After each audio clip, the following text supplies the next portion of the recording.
мына эң биринчиден бул жеке бренд саясаттар үчүн, саясатчылар үчүн жазылган да.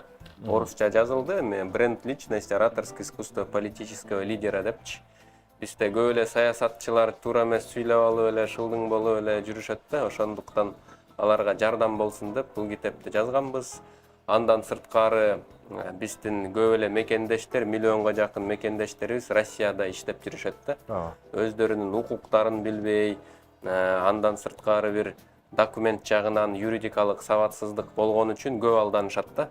Акчасын алдырып ийет, иши кылып көп алданат, анткени Москвада аферисттер өтө көп.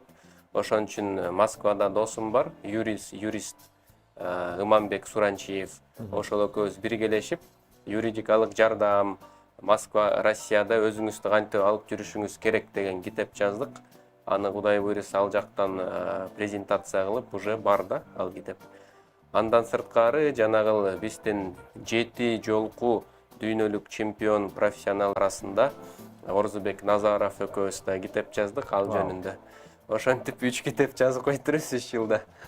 Чыгыз айтсаңыз, ушул китепти жазууда бул азыркы мына бренд личность яраткан ким менен авторлукта?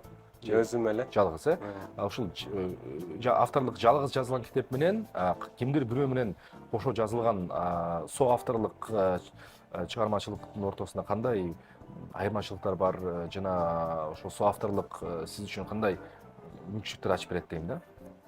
Бул негизи действительно буга чейин өзүм эле жазып жүрсөм, мисалы үчүн жеке бренд же чечендик өнөр, мен өзүмдүн билимиме, өзүмдүн тажрыйбама таянып, анан изилдеп жазам да.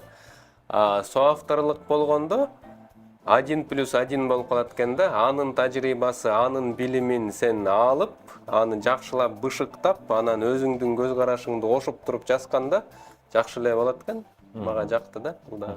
Жаңы тажрыйба болду сиз үчүн? Жакты. Ооба, мен үчүн жаңы тажрыйба, анын жылдап чогулткан билимин, тажрыйбасын өзүмө сиңирип алат экенмин да. Ошо жагы бар экен.